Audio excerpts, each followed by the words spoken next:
Hello everyone, today I'm going to show you how to set up your Telegram wallet.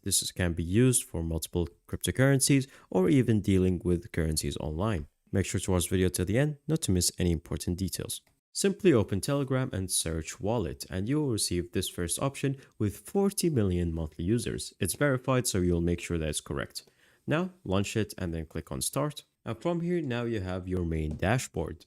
As you can see, you can fiddle with it as much as you want. We have dollars, more assets, wallet earn, send or add any invitation, or even referrals.